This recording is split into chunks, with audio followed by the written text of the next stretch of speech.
Hey there, junior scientists. Have you ever stopped to think about the stuff that makes up, well, the chair you're sitting on, the air you breathe, even the yummy pizza you had for lunch? It's all matter. Yep, matter is all around us. It's anything that takes up space and has weight. Pretty cool, right? Get ready to dive into the awesome world of matter and uncover its secrets. So what exactly is matter? It's a question that might seem simple at first, but when you dive deeper, it opens up a whole world of fascinating details. It's simpler than you might think. Matter is all around us, in everything we see, touch, and even breathe. Matter is anything that takes up space and has weight.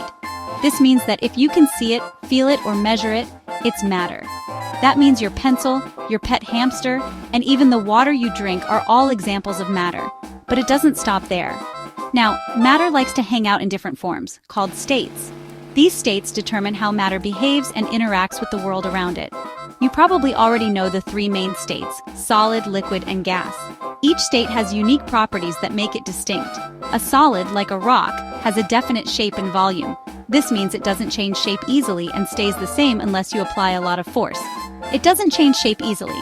Solids are rigid and maintain their form, which is why a rock remains a rock no matter where you place it.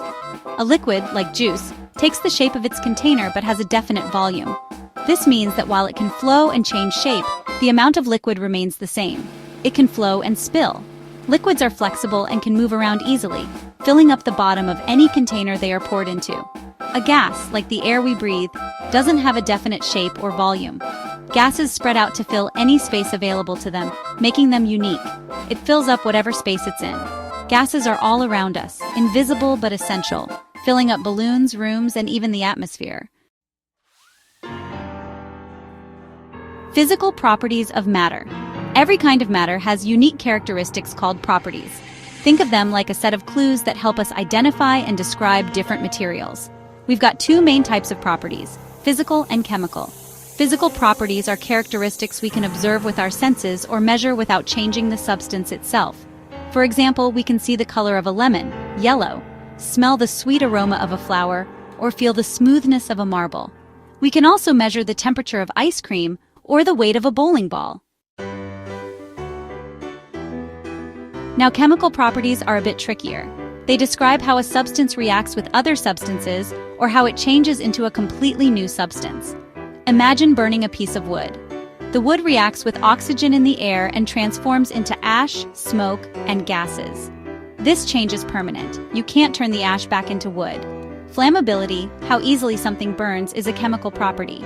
Another example is rust forming on iron. Iron reacts with oxygen and water in the air to form a new substance: rust. This change in composition is a chemical property. Section 5. Transformation time. Changing states of matter.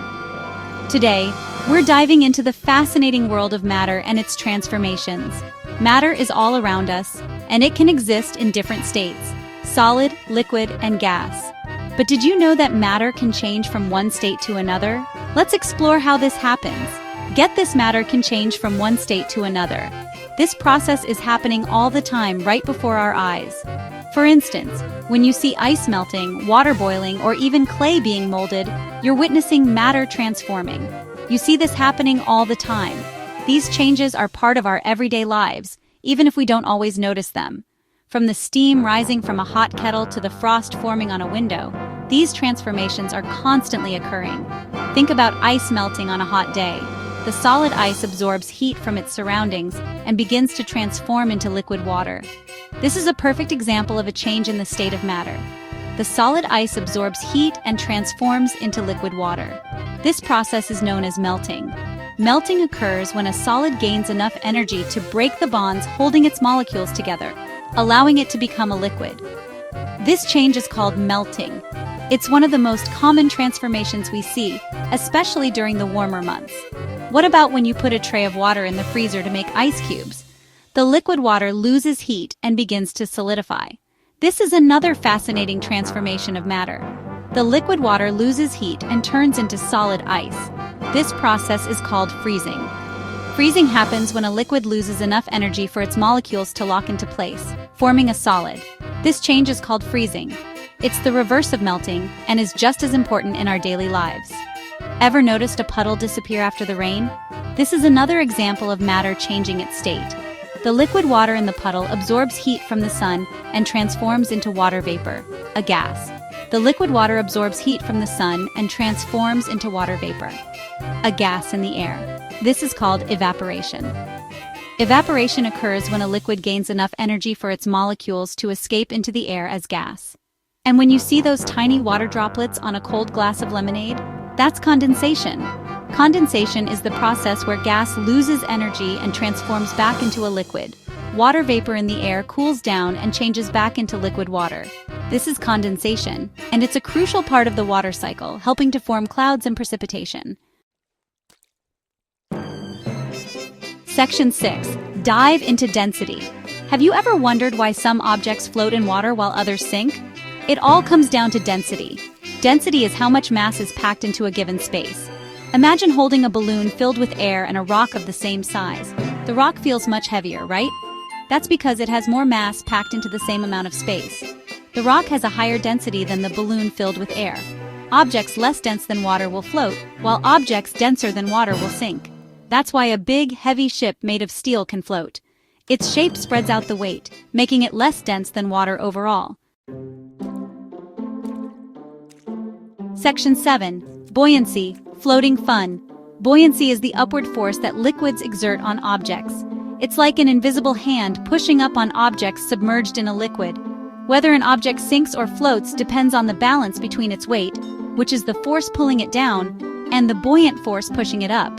If the buoyant force is greater than the object's weight, the object will float. If the object's weight is greater, it will sink. Simple as that. Think about a rubber duck in the bathtub. The buoyant force pushing up on the duck is greater than the duck's weight, so it happily floats on the surface.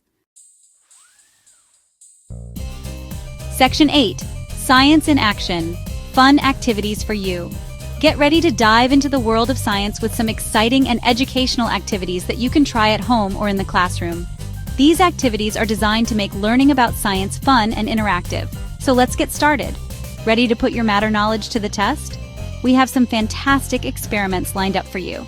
These activities will not only help you understand scientific concepts better, but also spark your curiosity and creativity. Try these fun activities at home or in class. They are perfect for young scientists eager to explore the wonders of science. Whether you're in a classroom setting or at home, these experiments are sure to be a hit. First, the Sink or Float Challenge. This classic experiment is a great way to learn about density and buoyancy. It's simple, yet fascinating, and you can use everyday objects to conduct it. Gather a variety of objects like a cork, which is light and buoyant, a spoon, which is denser, a toy car, a piece of fruit, and a small rock. Each of these items has different properties that will affect whether they sink or float. Fill a sink or a large bowl with water. Make sure you have enough water to fully submerge the objects, and predict whether each object will sink or float. Write down your predictions and then test them by dropping the objects into the water. Were you right? Discuss why some objects floated while others sank. Second, make your own lava lamp. This experiment is not only educational but also visually stunning. It's a fantastic way to learn about liquid density and chemical reactions. Fill a tall glass or bottle with vegetable oil, which will act as the main medium for your lava lamp, leaving some space at the top. This space is important as it allows room for the reaction to take place. Add a few drops of food coloring. Choose your favorite colors and watch as they slowly sink through the oil. Drop in an antacid tablet, broken into smaller pieces to create the bubbling effect. And watch the magic happen. The reaction between the antacid and the water creates gas bubbles that rise through the oil, carrying the colored water with them. The tablet creates gas bubbles that rise through the oil, creating a mesmerizing effect, carrying the colored water with them. This simple experiment beautifully demonstrates the principles of density and chemical reactions in a way that's easy to understand and visually captivating. Enjoy your scientific exploration. Section 9. Keep exploring the world of matter. That's a wrap on our whirlwind tour of matter. We've learned that matter makes up everything around us. It exists in different states, and it has unique properties. We've also explored how matter changes states and how density and buoyancy determine whether objects sink or float. But the fun doesn't stop there.